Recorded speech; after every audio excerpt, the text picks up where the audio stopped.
à tous. Je vois qu'il y a déjà quelques personnes. On est déjà 35. Vous voyez le numéro en bas. N'hésitez pas à nous envoyer vos questions tout au long du truc, enfin du workshop. Je prendrai le temps de trier. Enfin, en tout cas, on essaie de répondre à toutes les questions. Si elles sont hors sujet, je les poserai pas au workshop. Mais on peut toujours y répondre en dehors, mais en tout cas, n'hésitez pas à à m'envoyer votre SMS avec vos questions sur le thème, sur tout ce qui va être discuté. Donc voilà. En tout cas, on est super content avec Thibaut de pouvoir parler de ça avec vous. On sait que c'est un thème tellement important, tellement complexe et tellement tabou dans notre milieu chrétien. Donc voilà. Avec notre expérience, on se fait une joie de pouvoir parler avec vous. Ah bah voilà, Mr. Thibaut, son beau cœur. Wouhouhou! Je suis de retour. Welcome back. On va parler d'amour. Wouhou! Je viens de tout casser. C'est sérieux. Yes! Josué, ça va? Nickel. Oh, j'ai pas entendu. Ah oui, si, nickel. Cool. Trop bien. Et j'espère que tous ceux qui nous regardent, vous allez bien, que vous êtes en forme, que vous avez la pêche, que votre premier atelier était bien. J'espère que c'était bien bon et que vous avez kiffé la life. Et voilà, bienvenue dans la thématique de la sexualité. Voilà, on va aborder ça de tout cœur. Voilà. Josué, est-ce que Yes. Est-ce que tu es prêt? Je suis ready. Tu es ready? Alors, yes.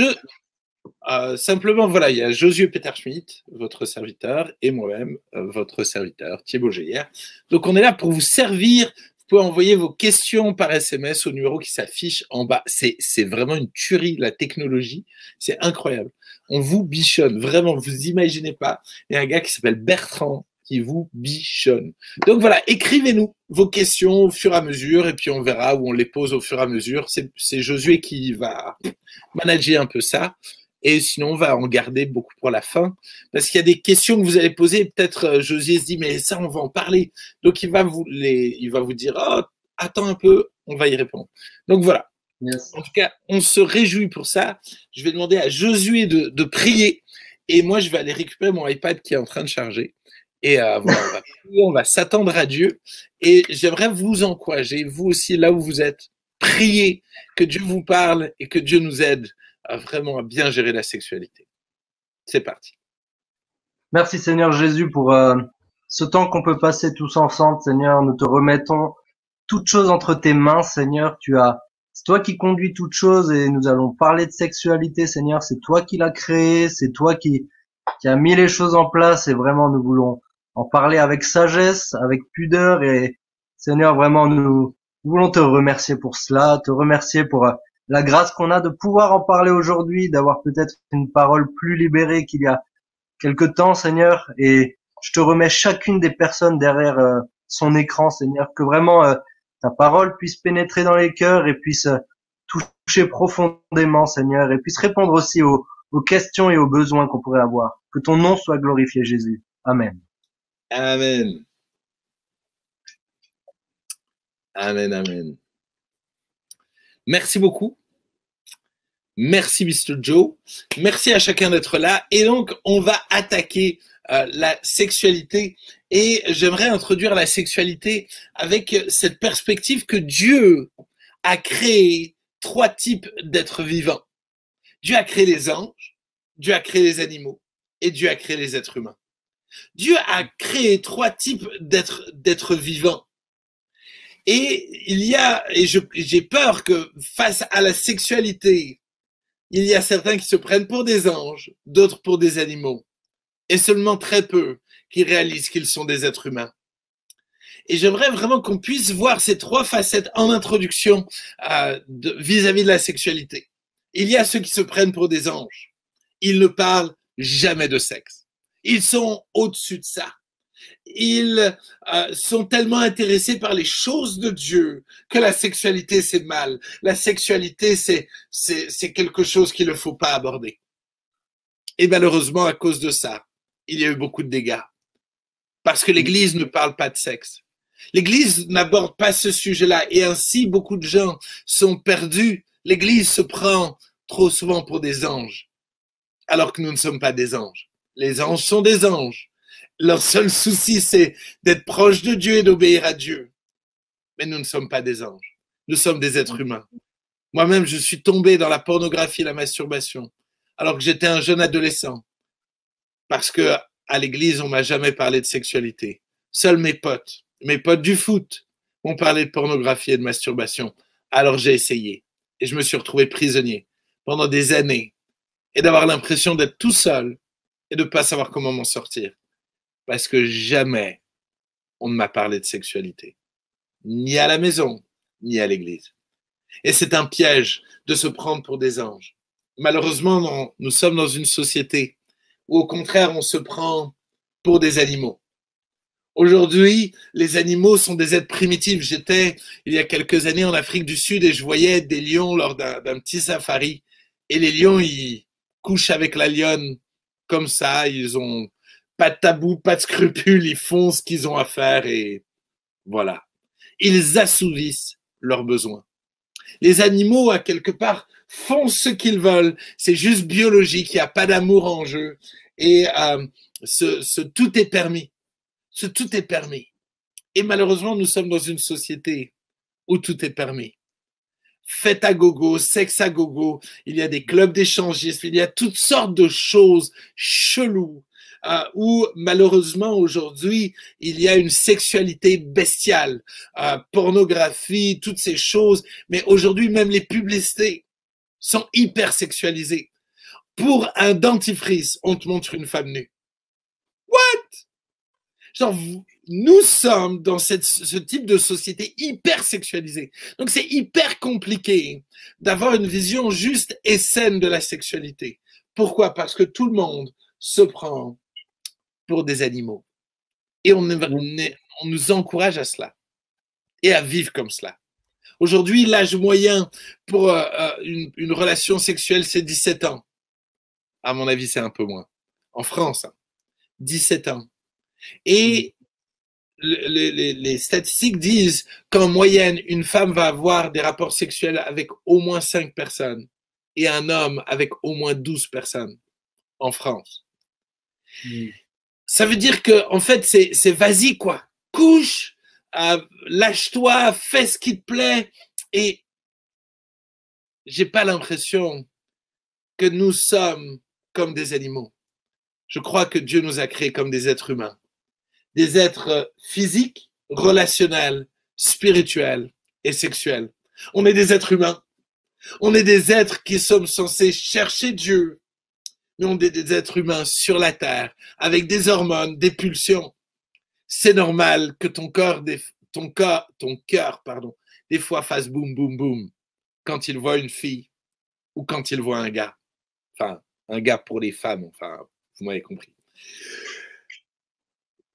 Parce que, mesdemoiselles, on est très content que vous soyez là. Et c'est pas parce qu'on est deux gars qu'on ne se soucie pas de vous. Au contraire, un peu comme des grands frères, on aimerait vous partager. Malheureusement, c'est des dizaines et des dizaines de jeunes filles qui viennent et qui souvent, c'est tellement tabou, c'est encore plus tabou pour les jeunes filles qui ont des problèmes de pornographie, de masturbation et qui souvent n'osent pas en parler parce qu'on vous a collé une étiquette genre les femmes, elles sont pas intéressées par le sexe, c'est un truc de gars.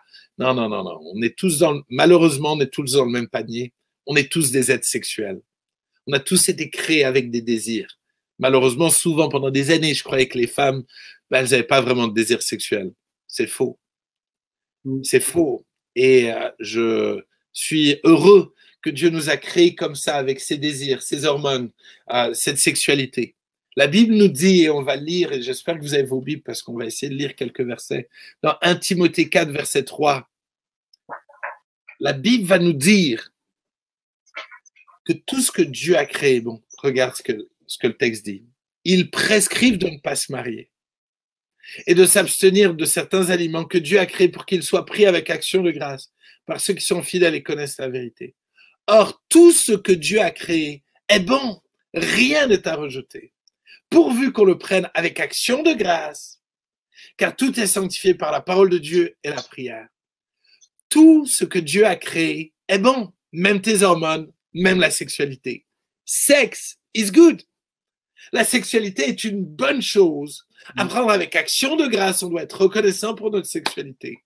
Et nous pouvons réellement découvrir à quel point cette sexualité est bonne. Maintenant, avoir une voiture, c'est bon, mais pas quand on a 5 ans. Avoir un couteau qui coupe la viande, c'est bon, mais pas quand on a 2 ans. C'est-à-dire qu'il y a des choses bonnes, mais dans un cadre. Il y a des choses bonnes qui sont à mettre dans le bon cadre. Et j'aimerais t'encourager avec nous à découvrir le cadre pour la sexualité. Il y a un cadre biblique qui est bon pour la sexualité. Est-ce que tu es prêt? On va lire ça. Genèse 2, verset 24. Genèse 2, verset 24. Et après, je laisserai Josué lire 1 Corinthiens 7, verset 1 à 8. Genèse 2, verset 24.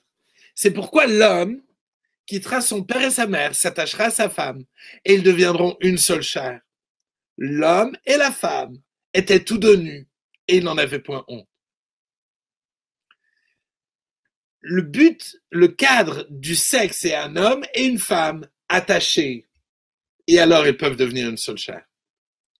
Et tout d'un coup, ils peuvent être nus et ne pas avoir honte. Pourquoi?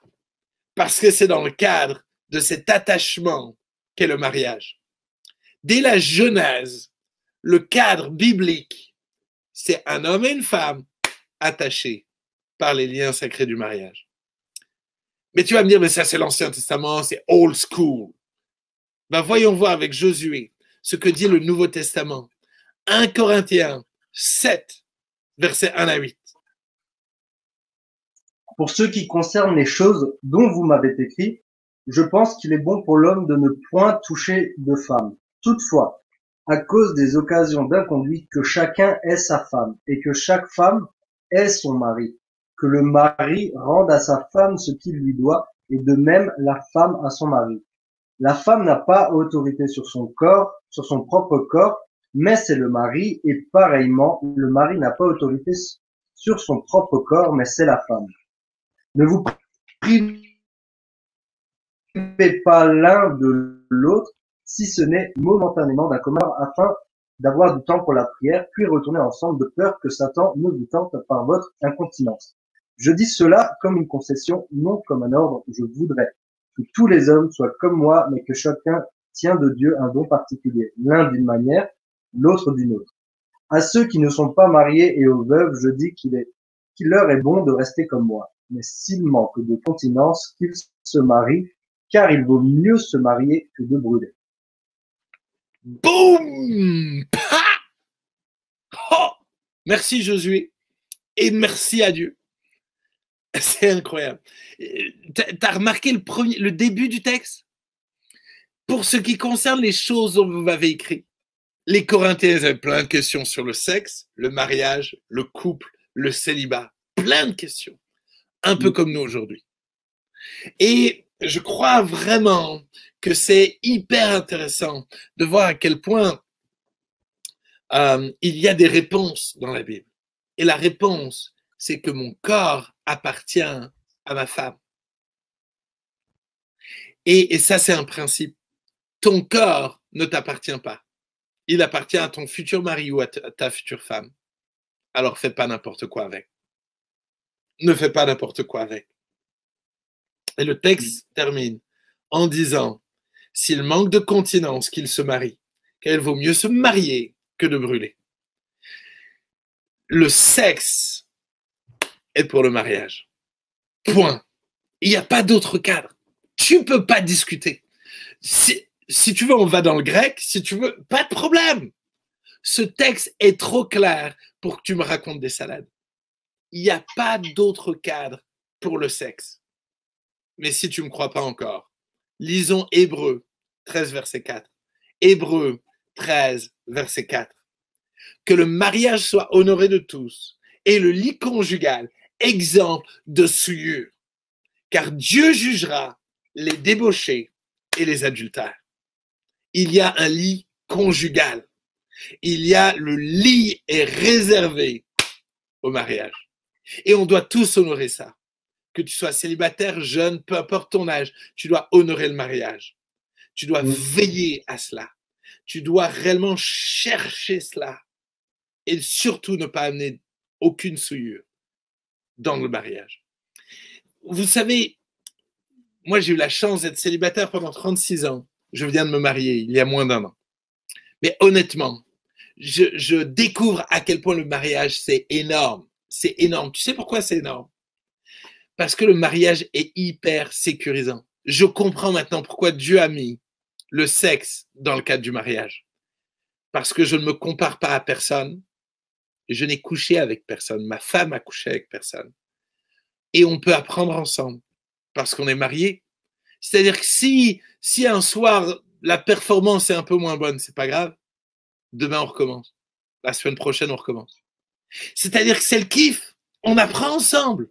On peut kiffer finalement la sexualité ensemble, se découvrir le corps de l'autre, découvrir mon corps. Et on le fait ça à quelque part dans un cadre hyper sécurisé. C'est énorme.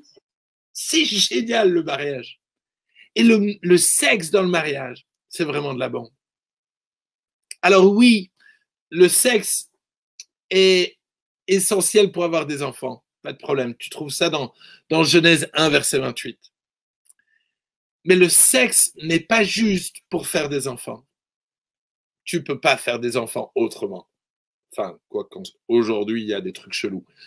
Mais naturellement, c'est le sexe qui fait qu'on a des enfants. Mais le sexe est également là pour qu'on prenne du plaisir. Tu trouves ça dans le Cantique des Cantiques. Livre érotique qui nous montre à quel point la sexualité est quelque chose de bon.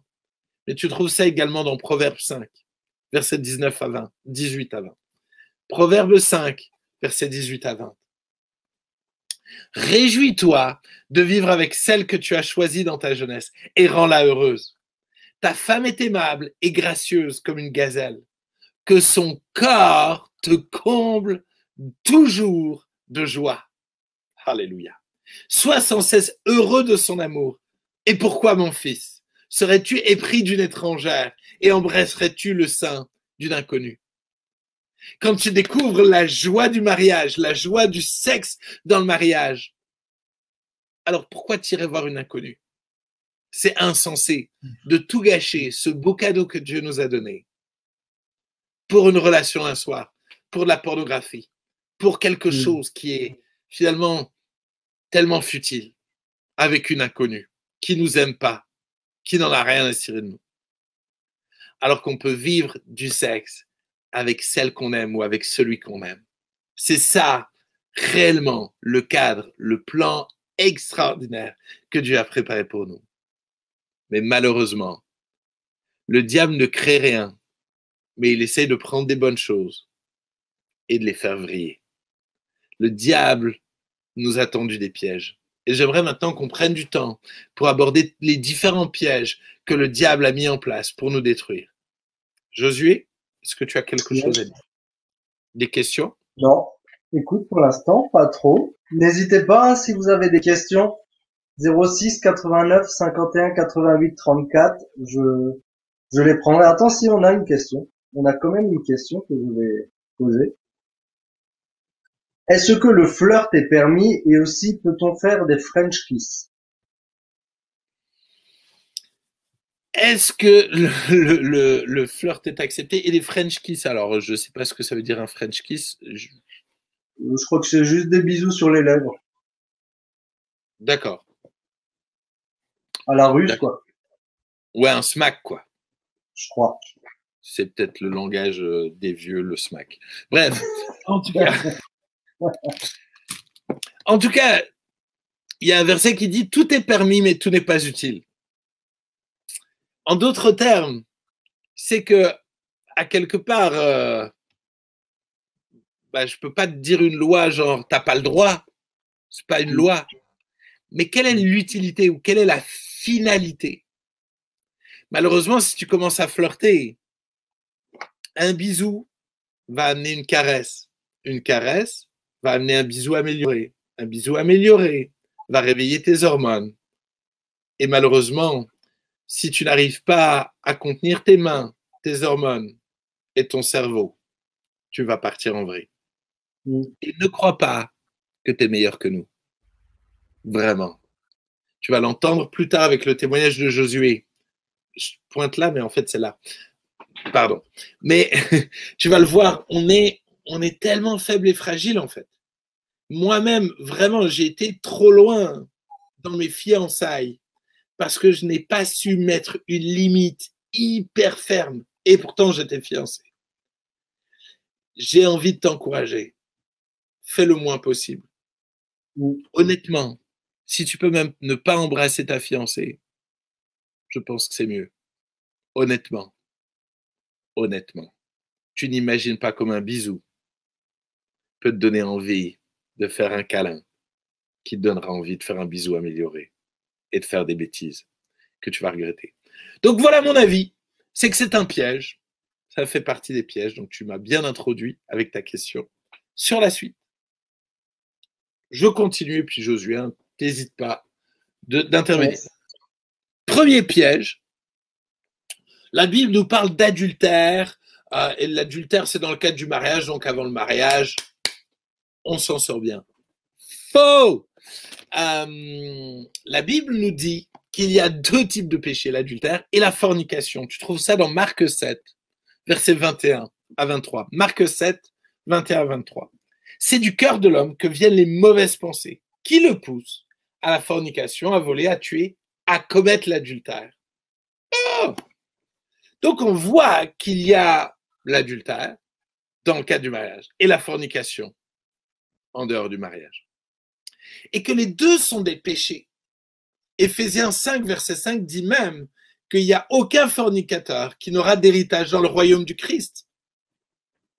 Ça veut dire que la fornication, le fait de coucher avant le mariage, peut te coûter ton salut. C'est chaud. C'est pas une blague en fait. C'est vraiment pas une blague. Et tu vas voir plus tard que ne serait-ce qu'une pensée peut être dramatique. Mais on va y venir, ne nous précipitons pas. Deuxième piège que j'aimerais aborder, l'homosexualité, bisexualité et pansexualité. La Bible est extrêmement claire sur l'homosexualité. Lévitique 18, verset 22. Tu ne coucheras point avec un homme comme on couche avec une femme. C'est une abomination. Lévitique 20, verset 13 va plus loin. Si un homme couche avec un homme comme on couche avec une femme, ils ont fait tous deux une chose abominable, ils seront punis de mort et leur sang retombera sur eux. Tu vas me dire, c'est l'Ancien Testament, c'est la loi. Pas de problème. Ouais. Qu'est-ce que le Nouveau Testament dit? Romains 1, versets 26 et 27. C'est pourquoi Dieu les a livrés à des passions infâmes, car leurs femmes ont changé l'usage naturel en celui qui est contre nature. Et de même, les hommes abandonnant l'usage naturel de la femme, ils se sont enflammés dans leurs désirs les uns pour les autres, commettant homme avec homme des choses infâmes et recevant en eux-mêmes le salaire que méritait leur égarement. Ce texte est clair que c'est une infamie d'être homme avec homme et femme avec femme. C'est une infamie, c'est un dérèglement qui n'est pas juste et que Dieu n'accepte pas et qu'il y a des conséquences. 1 Corinthiens, pardon, 1 Corinthiens 1, versets 26 et 27. C'est pourquoi Dieu les a livrés à des passions infâmes. Non, pardon. 1 Corinthiens 6, versets 9 à 10. Ne savez-vous pas que les injustes n'hériteront point le royaume de Dieu? Ne vous y trompez pas, ni les débauchés, ni les je sais plus lire, ni les idolâtres, ni les adultères, ni les efféminés, ni les homosexuels, ni les voleurs, etc. n'hériteront le royaume de Dieu. Les conséquences de l'homosexualité, c'est l'enfer. L'homosexualité est un péché. L'homosexualité n'est pas une identité. Malheureusement, on nous fait croire qu'on est homosexuel ou que c'est notre identité. Non, non, non, ça n'a rien à voir avec ça. C'est juste qu'il y a des gens qui ont des attirances différentes.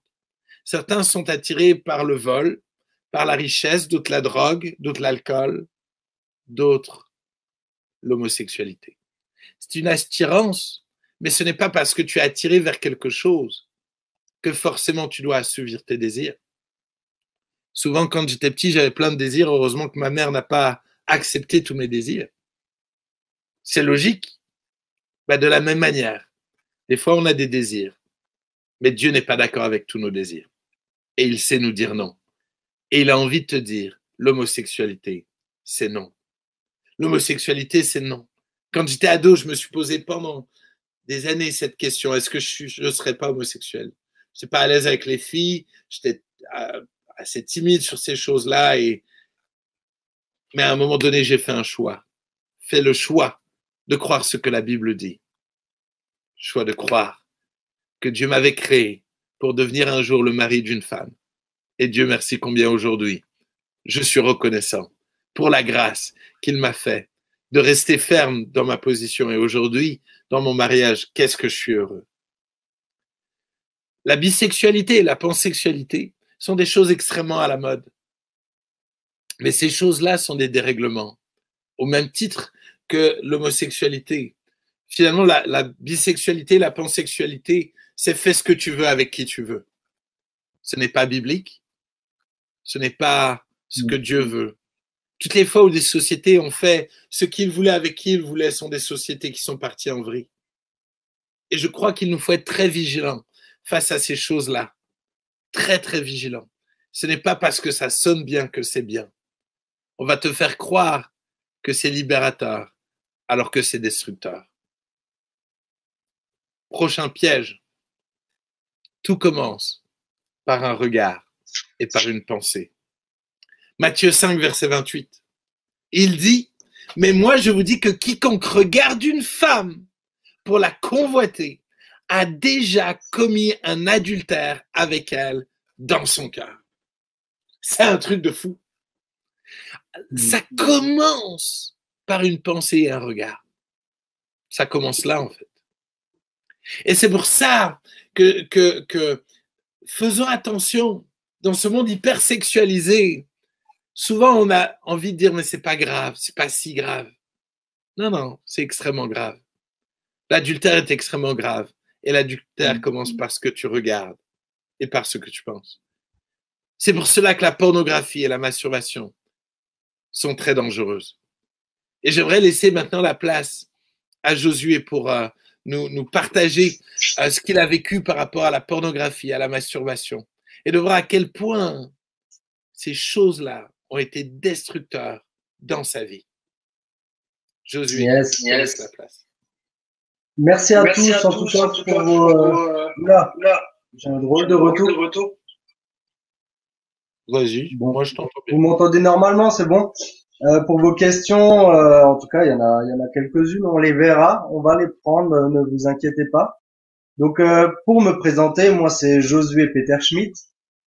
Pour mon contexte familial, je suis né dans la famille je suis le fils de Samuel Peter Schmidt, donc je suis né dans cette famille chrétienne, entouré de pasteurs, avec papa Jean, mon père, bref, Benjamin Peter Schmidt, vous le connaissez sûrement. Et donc voilà, je suis vraiment né dans un contexte chrétien, dans une famille vraiment qui aime Dieu. Et moi-même, depuis tout petit, je peux vraiment dire que j'aime Dieu. Et voilà, aujourd'hui, je suis papa, j'ai 2 petites filles et je suis marié depuis 11 ans. Finesse, ça passe vite. Je suis marié depuis 11 ans. Et alors, ce qui s'est passé pour moi, c'est que quand j'étais en classe de CE1, j'avais 8 ans, et j'ai un jour un copain dans la cour de récré qui a amené des cartes, un jeu de cartes qu'il a trouvé dans l'armoire de son grand frère. Et ces cartes, c'était en fait des cartes, un jeu de cartes pornographiques. Et pour vous dire, à ce moment-là, ça a vraiment déclenché en moi quelque chose des pulsions se sont réveillées, ça a vraiment mis une addiction en moi.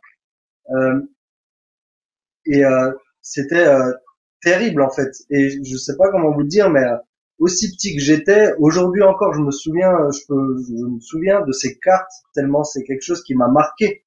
Et le problème, c'est que, par exemple, moi, mon père, c'est quelqu'un c'est, je pense, un des très rares hommes que je connaisse qui a jamais été touché par ça. Donc, c'est quelque chose dont on ne parlait pas, même de sexualité. Vraiment, c'était un peu un sujet tabou dans notre famille et c'était très compliqué. Je le vivais seul, pourtant, on est 4 garçons et je crois que c'est quelque chose qui a touché plusieurs. Mais quand ces choses vous touchent, vous vous sentez complètement seul en fait. Et vous pensez que vous êtes le seul là-dedans. Puis je me suis vraiment battu avec ça, les années passaient, et arrivé le jour où j'ai eu une copine.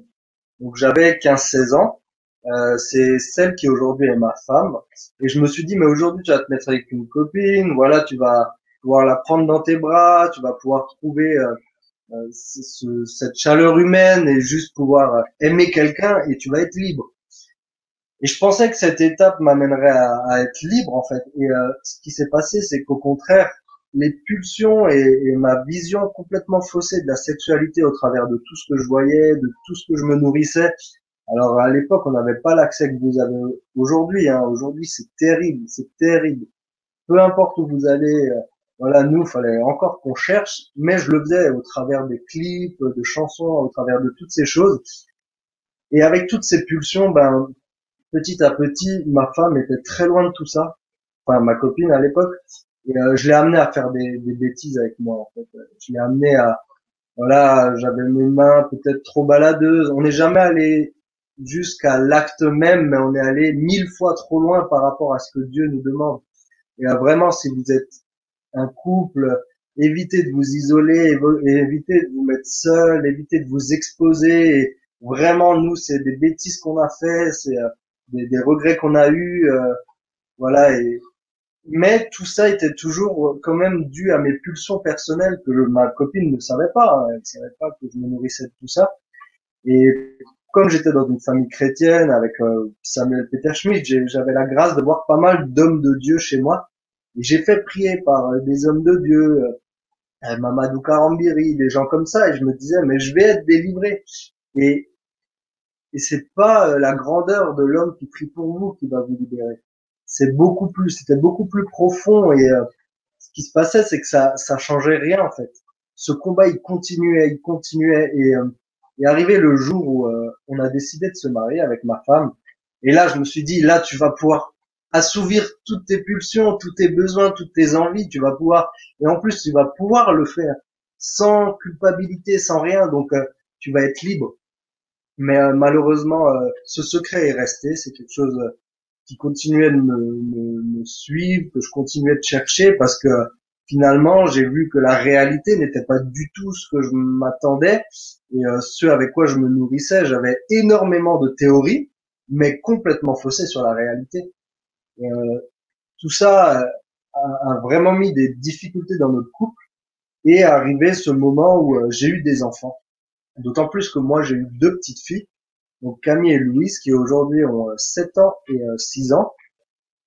Et comment vous expliquer quand des enfants viennent dans un couple, c'est vraiment un moment extrêmement compliqué pour le couple. En tout cas, nous, on l'a vécu comme ça. C'est vraiment un challenge parce que ça met des bouleversements. Et nous, en l'occurrence, ben voilà, je pouvais peut-être pas avoir les relations que je voulais avec ma femme quand je le voulais. Je pouvais pas, et je pouvais me retrouver souvent le soir avec mes filles qui dorment dans leur chambre, ma femme qui était pas disposée. Et donc énormément de frustration en moi. Et alors ce qui s'est passé, c'est que j'allais assouvir mes pulsions devant un écran alors que tout le monde était dans la maison et je me sentais tellement sale. Tellement sale, et à côté de ça, j'étais responsable à l'église. Le dimanche matin, j'arrivais, je voyais tout le monde les mains levées, en train d'adorer Dieu, et je me disais, mais c'est une honte, je suis pas digne d'être là, je suis faux. Seigneur, je pouvais même pas prier, je disais, Seigneur, je préfère ne pas prier qu'être faux devant toi. Et vraiment, ça m'a mis dans une culpabilité. C'est ce que je disais avant. Si la culpabilité peut être bonne, parce que c'est bien aussi de savoir se remettre en question et se dire que c'est mal ce que je faisais, c'était mal. Mais il faut aussi ne pas tomber dans le piège de l'isolement. Satan, c'est comme une brebis. C'est les brebis isolées que les loups viennent manger. Et si par votre culpabilité, vous vous isolez de trop et vous vous sentez trop indigne, le diable il va pas vous lâcher et c'est là qu'il risque de vraiment vous attaquer. Et donc le temps continuait, j'étais toujours pas délivré, c'était toujours un secret que j'avais que pour moi. Et, tout ça dans mon couple, ma vision, mes fantasmes étaient à l'opposé de ce qu'est le mariage. Et ça a été très dur pour ma femme et moi. Et j'ai eu des paroles extrêmement difficiles pour ma femme. Euh, je disais, mais toi, tu sais rien. Dans les moments de frustration, je pouvais avoir des paroles tellement dures. Tu sais pas comment ça se passe. Va voir des films, va voir comment on fait, va demander, je sais pas. Mais voilà, j'étais tellement frustré de mes mauvaises, de tout ce qu'il y avait en moi, que j'ai été contre ma femme difficile. Et ce qui s'est passé, notre couple allait mal. Honnêtement, pour vous dire, on avait même parlé. Elle m'a dit, mais un soir, soit on fait quelque chose, soit on se sépare. C'est pas possible de continuer comme ça. Et voilà, on aime Dieu et c'était vraiment pour en arriver là, on avait vraiment touché un point et je savais que tout venait de moi. Je sais, en tout cas, une grosse partie puisque ça venait de ce que je nourrissais dans mon secret et un jour, alors que j'étais au travail, ma femme va me passer un coup de fil et va me dire, est-ce que tu peux t'asseoir, j'ai besoin de te parler. Et simplement, elle me dira, mais babe, j'ai écouté ce que tu m'as dit et je suis allé voir des films et je sens que c'est pas bien et j'arrive plus à m'en passer en fait. Et là, pour moi, ça a été un poids tellement terrible. J'étais pas tombé tout seul, j'avais fait tomber la personne que j'aimais, la personne qui m'était le plus proche, je l'avais fait tomber dans l'addiction qui me tenait depuis tellement d'années. C'était moi qui l'avais fait tomber. Et ça m'a mis vraiment une claque et on a décidé de se battre ensemble, de prendre le taureau par les cornes et déjà on a libéré complètement la communication entre nous. Aujourd'hui, on peut tous dire si j'ai des tentations, j'hésite pas à lui dire et de même elle de son côté, elle n'hésite pas à m'en parler. C'est super important. Faut pas qu'il y ait de tabou dans un couple. Faut pas qu'il y ait de choses cachées. On doit pouvoir vraiment se dire les choses. Et on est allé voir un pasteur, on est allé s'humilier comme la parole de Dieu nous le dit. Euh, on a remis moi personnellement ma vie spirituelle avec Jésus, mon temps personnel. J'ai été sérieux avec lui. Et, une simple mise en pratique de la parole de Dieu. Je vous donne juste deux versets. Matthieu 5, verset 29. Si ton œil droit est pour toi une occasion de chute, arrache-le loin de toi et jette-le loin de toi, car il est avantageux pour toi qu'un seul de tes membres périsse et que ton corps entier ne soit point jeté dans la géhenne. Et ça, pour moi, c'était clair.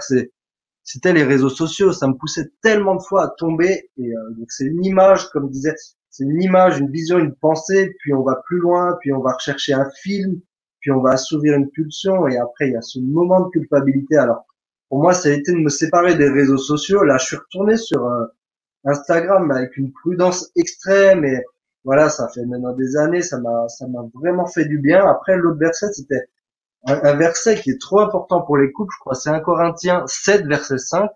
Ne vous privez point l'un de l'autre si ce n'est d'un commun accord pour un temps afin de vaquer à la prière, puis retourner ensemble de peur que Satan ne vous tente par votre incontinence.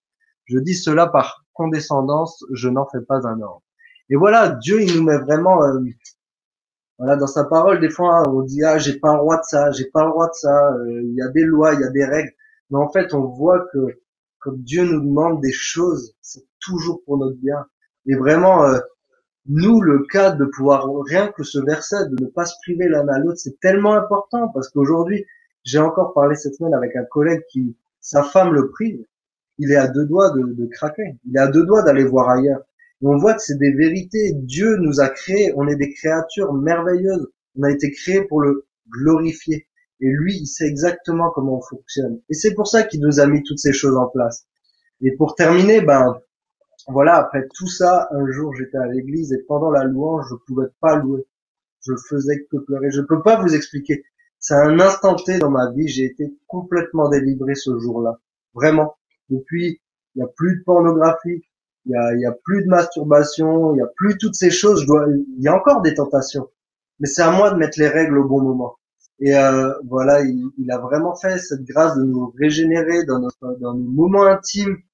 Il m'a fait cette grâce et j'ai envie de vous dire, moi, le combat, il a duré plus de 20 ans et je dois combattre jusqu'à la fin de ma vie. mais ne persévérez, ne lâchez pas, ne vous laissez pas avoir par ce que Satan peut mettre dans votre tête, mais persévérez et Dieu un jour il va vous libérer. Vraiment, continuez. Yes. Yes, merci beaucoup.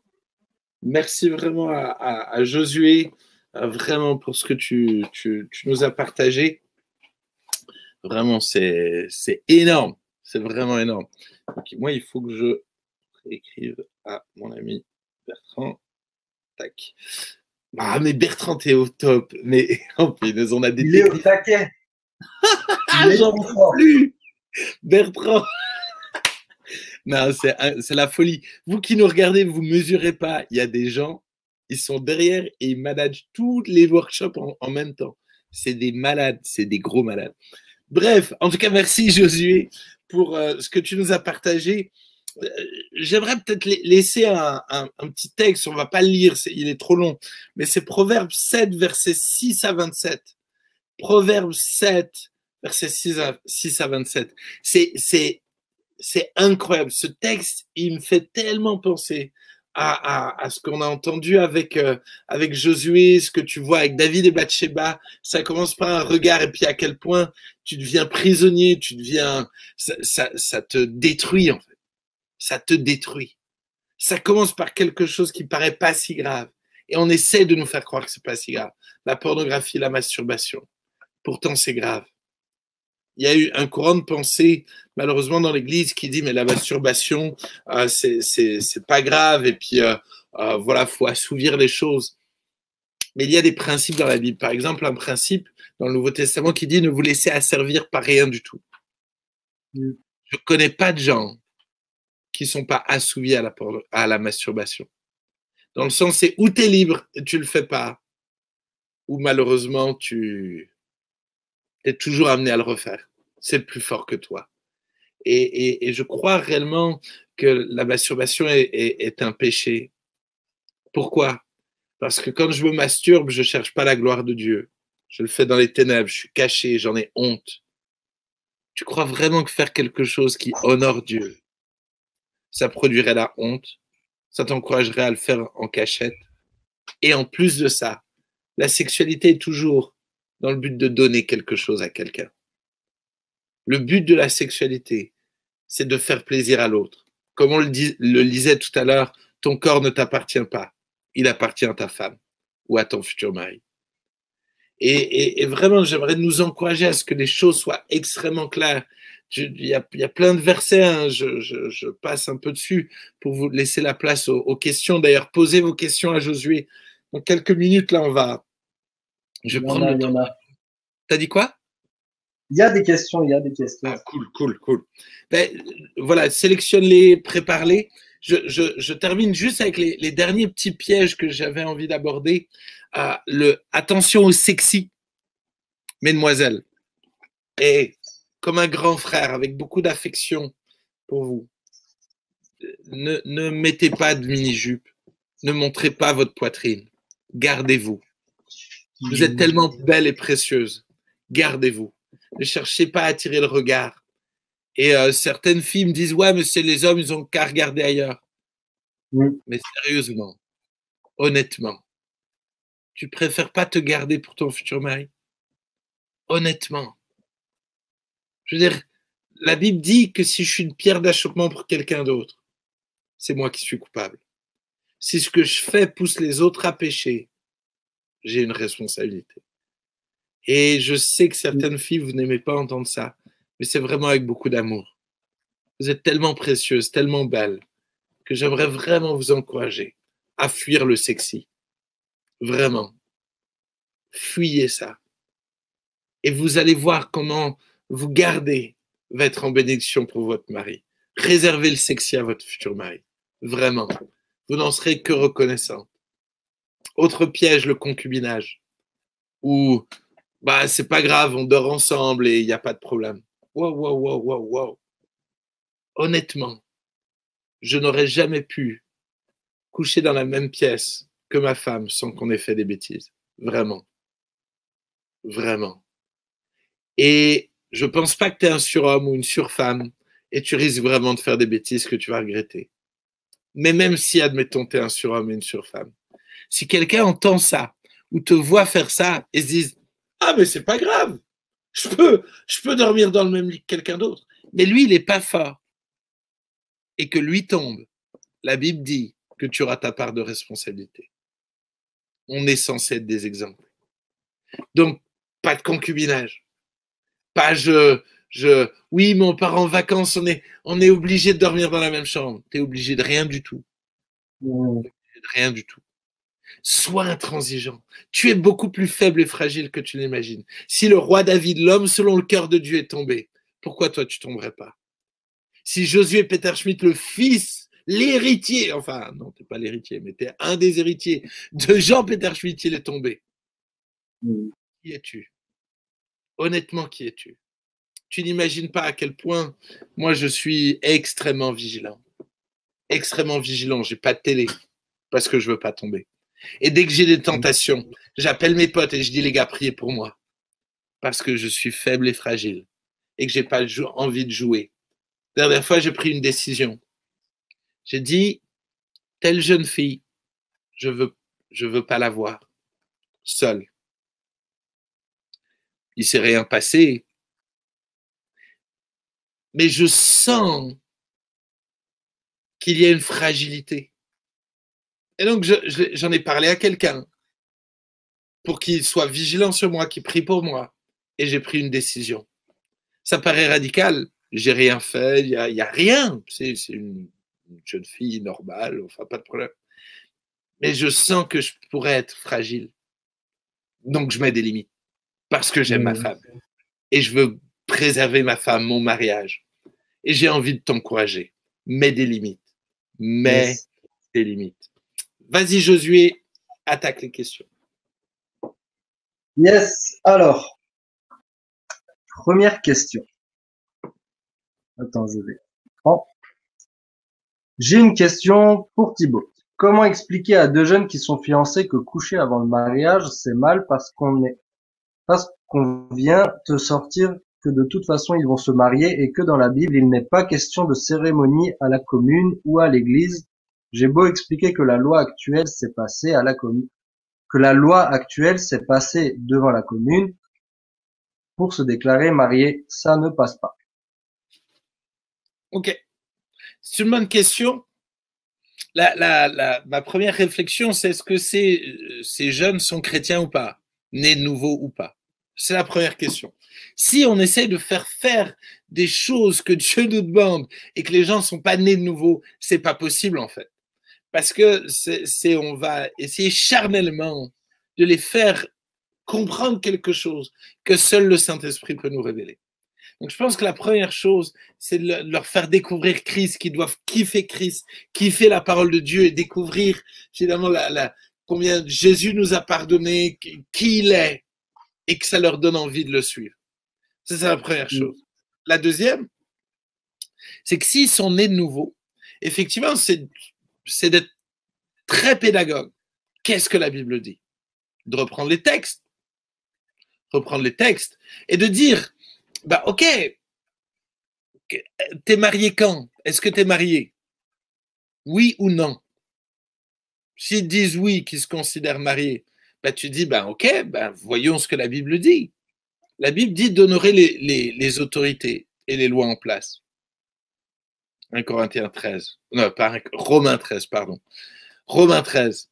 Tu relis, tu lis avec eux, tu dis, moi je ne suis pas d'accord. Regarde ce que la Bible dit clairement.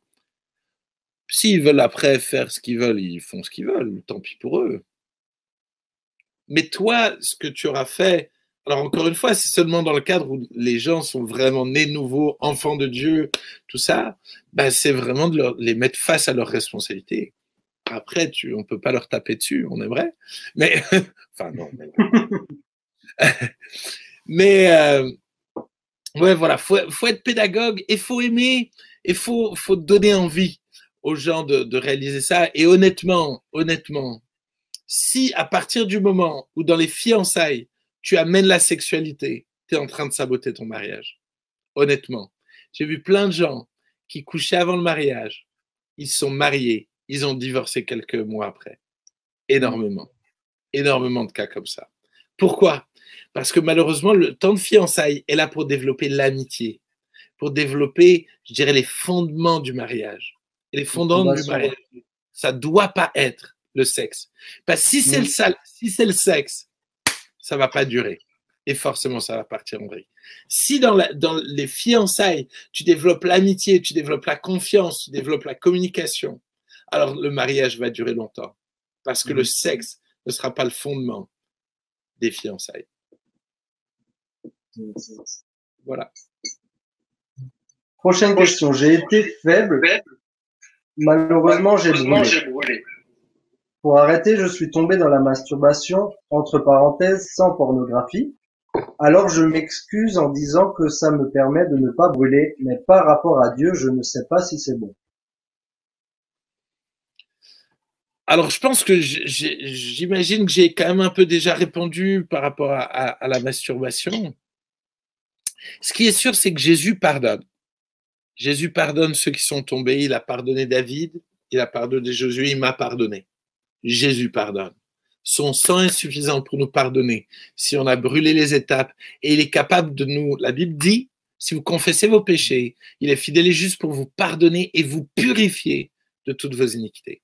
C'est-à-dire que non seulement il nous a pardonné, mais il nous a purifiés. C'est-à-dire que je suis pur, absolument pur. Et donc, à partir du moment où tu confesses ton péché, tu le règles, il te rend pur. Ça veut dire qu'il n'y a pas de micmac. En fait, tu repars à zéro. Tu repars comme si tu n'avais rien fait. C'est ce que le texte dit.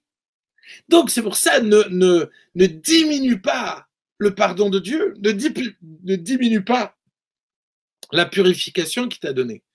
Et il est ce Dieu qui va te donner la capacité de rester ferme. 1 Corinthiens 10, verset 13 dit, écoute bien, aucune tentation ne vous est parvenue qui n'ait été humaine. Et Dieu qui est fidèle ne permettra pas que vous soyez tentés au-delà de vos forces. Mais avec la tentation, écoute bien, il préparera aussi le moyen d'en sortir afin que vous puissiez la supporter. Quelle promesse! J'ai pas besoin, à quelque part, de masturber pour ne pas tomber. J'ai besoin de m'attacher à Jésus pour ne pas tomber. Vraiment, je t'encourage. Je sais que c'est dur. Je sais que c'est dur. On parle que la pornographie, la masturbation, c'est l'équivalent d'une drogue dure. Je sais que c'est dur. J'étais piégé, j'avais l'impression que je m'en sortirais jamais. Mais par la grâce de Dieu, j'ai découvert des secrets. Je vais peut-être vous les partager. Mais comme Josué, le secret d'en parler à quelqu'un. Deuxième, le secret de reconnaître que j'étais pas capable de m'en sortir par moi-même et que je devais maintenant placer ma foi en Dieu et en Dieu seul. Troisième clé, j'ai découvert que plutôt que de prier seulement quand j'étais tombé, que je devais apprendre à prier avant de tomber. Veillez et priez afin de ne pas tomber en tentation, dit Jésus. Le Notre Père dit, ne nous soumets pas à la tentation, mais délivre-nous du mal. Jésus nous enseigne à prier avant. Tous les jours, on devrait prier. Seigneur, garde ma sexualité aujourd'hui. Tous les jours, on devrait prier ça. Malheureusement, quand ça va, on oublie de prier ça. Pourtant, c'est une clé qui nous permettrait de tenir ferme. Yes. Merci Thibaut. Bonjour. Comment s'en sortir lorsque l'on est déjà allé beaucoup trop loin avec son copain? Merci pour ce workshop qui permet de m'éclairer sur beaucoup de choses. Voilà. Et vous m'encouragez avec vos questions, vous êtes hyper vrais, c'est énorme, c'est énorme. Je vous aime trop, je suis trop fier, trop fier. Yes. Merci à tous. Ouais. Écoute, en tout cas, merci pour ton honnêteté et je pense qu'il y a un vrai enjeu maintenant dans les décisions que vous allez prendre. Comme je l'ai dit, Jésus pardonne, mais à un moment donné, Jésus nous donne la force de nous en sortir en fait. Il pardonne, mais il nous donne maintenant un moyen d'en sortir. Et Jésus veut te donner un moyen d'en sortir. Alors tu vas me dire, mais il faut être deux pour le vouloir. C'est vrai. Et c'est pour ça que la Bible dit qu'il faut obéir à Dieu plutôt qu'aux hommes. Et si ton chéri ou ta chérie, je ne sais pas si c'est un homme ou une femme, mais ne veut pas, alors peut-être c'est pas la bonne personne pour toi. Parce que là, il vaut mieux honorer Dieu. Comme le disait Josué tout à l'heure, il vaut mieux décevoir ton chéri ou ta chérie et aller au ciel que de perdre ton salut et de continuer à vous vautrer dans le péché, ce qui aura réellement des conséquences. Et je pense que c'est hyper important déjà de prendre une décision ferme. Et que si lui, il n'est pas prêt à prendre la même décision que toi, peut-être que c'est le moment d'arrêter. C'est le principe des fiançailles. Tant que tu n'es pas marié, c'est fait pour que tu puisses arrêter. L'autre chose, c'est de mettre vraiment des limites. De mettre des limites, de où voyer. Moi, je veux dire, à un moment donné, je disais à ma femme, on se retrouve plus seul. Jamais. Mais parce que c'était trop chaud. Et donc, c'était frustrant. Mais il a fallu faire ça. Il a fallu mettre des limites radicales. C'est relou. Mais il vaut mieux que ça soit relou avant le mariage, bien se préparer et kiffer le mariage. Aujourd'hui, il y a plus de limites. Enfin, il y a des limites dans les trucs chelous. Mais on n'a pas besoin de trucs chelous parce qu'on kiffe ce qui est bon et ce que Dieu nous a donné. Donc, il y a un temps pour tout. Encore une fois, tu as beau vouloir avoir le permis avant 18 ans, tu ne l'auras pas. Il faut attendre 18 ans. Ben, tu as beau vouloir du sexe, il faut attendre le mariage. Et donc, pour ça, il faut mettre des limites très, très radicales et implique des gens pour t'aider à le faire. Voilà mes quelques mini-conseils. J'espère que ça t'aide. Yes. Dans la vie de couple avant le mariage, si on est tombé dans le piège de la pornographie, est-ce que c'est bien de garder le secret et de ne pas le dire à sa petite amie, entre parenthèses, en étant déjà libéré de ce péché ou non, ou est-ce qu'il est préférable d'en parler? Si c'est conseillé, comment savoir quand le faire? C'est un sujet assez obscur. Et au sujet du verset 1 Corinthiens 7:5, est-ce que cela concerne que pour les personnes qui sont mariées? Et vous avez des bonnes questions, hein, vraiment. C'est un truc de ouf. Alors, je vais essayer ça posait beaucoup de questions, en fait. C'est hyper dense, cette question. Moi, ce qui est réglé et pardonné. C'est-à-dire que si maintenant, tu étais dans la pornographie, tu l'as réglé, c'est pardonné, tu es libre, tout ça, je ne vois pas l'utilité d'en parler. Si tu es en paix avec le fait d'en parler, parle-en. Mais je ne crois pas que c'est une obligation. Après, ne mens pas. Ça, c'est un péché, mentir. Mais d'un autre côté, ce n'est pas une obligation d'en parler. Si tu es libre. Maintenant, si tu n'es pas libre, je pense qu'il est essentiel d'en parler. Pourquoi? Parce que, il faut qu'elle ait toutes les cartes en main alors qu'elle veut s'engager avec toi. Et elle va pouvoir t'aider aussi et elle va pouvoir comprendre certaines choses. Donc, je pense que c'est important d'en parler si tu as encore un problème avec. Mais si c'est réglé depuis maintenant plusieurs mois, des années, ce qui est pardonné, effacé, il n'y a aucune obligation d'en parler. Voilà mon avis. Je ne sais pas, Josué, ce que tu en penses, toi. Non, ouais, je pense que si en tout cas on est dedans, comme tu l'as dit, c'est important de pouvoir en parler. Si la personne est aussi prête à le recevoir, c'est ça qui est des fois pas évident, hein. On sait combien, mais c'est vraiment important de pouvoir avoir cette communication complètement libre en fait. Vraiment dans le couple, c'est un des fondements, tu l'as encore dit avant. Et si tu as été libéré, tu peux en parler, comme l'a dit Thibaut, tu peux en parler, mais après, là, dans ce cas-là, t'es libre. Donc, à la limite, voilà, ça peut permettre de comprendre quand même des choses, hein, d'en discuter. Mais je pense que ça, c'est pas c'est pas quelque chose que tu cacherais à ta femme qui est encore un combat pour toi. Ouais, je suis d'accord avec ça. Pour 1 Corinthiens 7, verset 5, donc je viens de le relire puisque je ne le connais pas par cœur, je suis désolé, hein. Priez pour moi.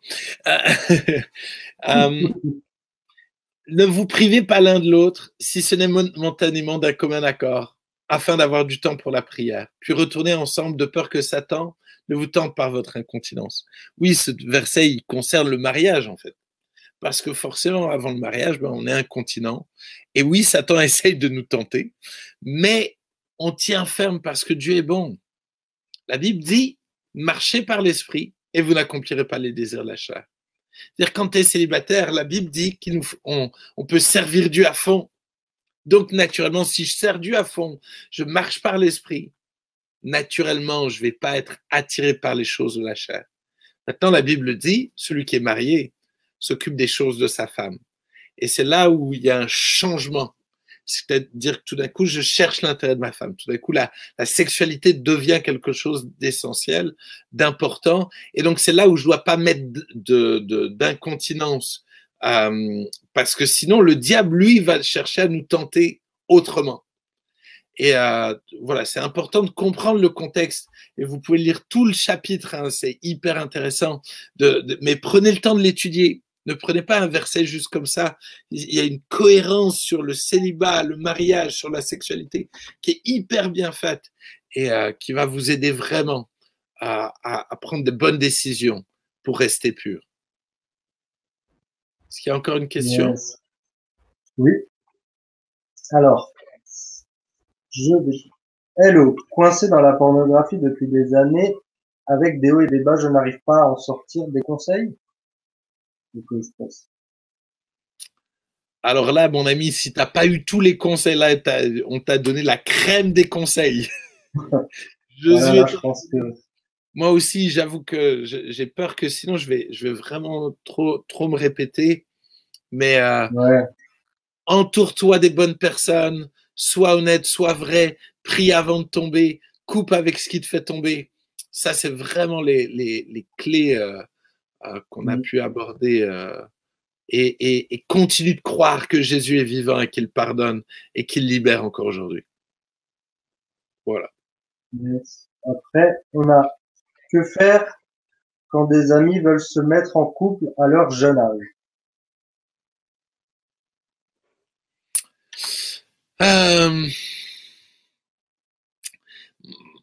Je pense que la première question, c'est dans quelle mesure ils sont chrétiens, ils kiffent Jésus ou pas. Ça, je pense que c'est toujours une première question parce qu'en fonction de ça, je ne peux pas exiger d'un non-chrétien qu'il se comporte comme un chrétien. Un non-chrétien est un non-chrétien et il est charnel, en fait. Donc, voilà. Mais s'il a envie d'avancer avec Dieu, bah, c'est vraiment de lui faire comprendre les enjeux, qu'est-ce que la Bible dit, la notion du couple, du mariage, de ne pas gâcher, cette notion de bah, tiens, ça va servir à quoi? Pourquoi tu veux te mettre en couple? Quel est l'intérêt? Est-ce que c'est pas mieux aujourd'hui d'apprendre à vous connaître tranquillement? Et voilà, aujourd'hui vous êtes jeune, vous voulez pas vous marier, donc bah, quel est l'intérêt? Est-ce que ça va vous édifier, vous amener plus près de Jésus? Est-ce que après on a le droit de tomber amoureux? Encore une fois, on est des êtres humains aussi, mais c'est le côté toujours dangereux où il faut que les gens aient conscience du danger, des limites, du cadre. Voilà, on est ensemble, on sort ensemble, et voilà le cadre sérieux que l'on veut mettre en place par amour pour Dieu. Et voilà. Yes. Dernière question. Alors, que dire à quelqu'un qui te dit je me masturbe mais ça n'a rien de sexuel, c'est juste pour faire retomber une pression psychologique morale. Je précise, c'est un jeune couple qui se croit en Christ. Donc j'avais vu avec elle qu'on avait déjà posé une question similaire, donc elle précisait sur la pression, point d'interrogation, j'aimerais plus de précision quand même sur le fait que se masturber sans avoir aucune pensée sexuelle, porno ou autre, c'est juste vraiment une manière d'évacuer la pression. Alors, comme dit, je pense que on n'est plus sous la loi. D'accord? Il n'y a pas une loi dans le Nouveau Testament qui dit vous ne vous masturberez pas. Voilà. Il n'y a pas une loi. D'accord? Mais il y a des principes. Et pour moi, c'est à partir du moment où tous les principes du Nouveau Testament sont mis en place, alors on va pouvoir faire les bons choix. fait d'aimer Dieu, d'aimer mon prochain, le fait de faire tout pour la gloire de Dieu, le fait de me laisser asservir par rien du tout, le fait de ne pas détruire mon corps, tous ces principes-là, je dois les prendre en compte. Et avec ces principes-là, l'Esprit de Dieu va me donner de prendre des bonnes décisions. Moi, aujourd'hui, j'aurais envie de dire, mais est-ce que Dieu n'est pas capable de nous aider à gérer la pression? Première question. Deuxièmement, c'est de dire, mais est-ce qu'on prie pour ça? Est-ce qu'on prie que Dieu nous aide à gérer la pression? Moi, je suis assez convaincu que cette personne ne prie pas pour ça. Encore une fois, qu'un jour quelqu'un veut faire tomber la pression en se masturbant, il n'y a pas de problème. Encore une fois, chacun est devant Dieu et on est censé craindre Dieu. Effectivement, le péché, c'est l'adultère. Le péché, c'est le fait d'être addict. Le péché, c'est d'être mon propre Dieu. Et donc ça, c'est un grave péché. Mais des fois, si je résous tout par moi-même, bah, je deviens mon propre Dieu. Ou j'assouvis mes propres plaisirs, ça fait de moi Dieu. Donc, il y a des pièges. Et pour moi, j'ai essayé de vous rendre sensible à des pièges plus qu'à des lois. J'ai pas envie que vous repartiez en disant ça c'est bien, ça c'est mal. J'ai envie de vous aider à comprendre les enjeux qui sont derrière.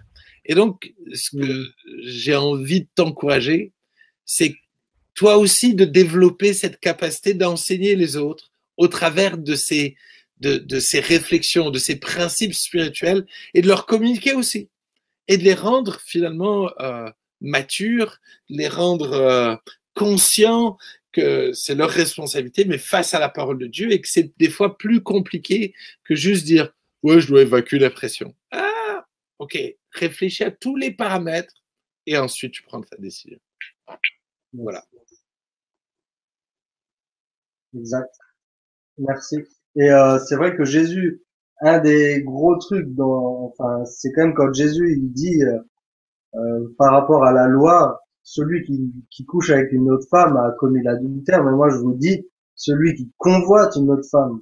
Et c'est vrai qu'on sait que quand on est dans un acte comme ça, c'est compliqué de penser à un arbre et pas à autre chose, quoi. pour dire voilà, c'est tout se passe dans la tête et Dieu sait ce qui se passe dans notre tête et c'est là que tout commence, quoi. Tout commence là et c'est vraiment là qu'on va vraiment prendre attention. Ouais. Je donne peut-être une autre illustration qui peut peut-être aider. C'est est-ce que fumer c'est mal ou c'est bien? Si je te dis je fume une cigarette,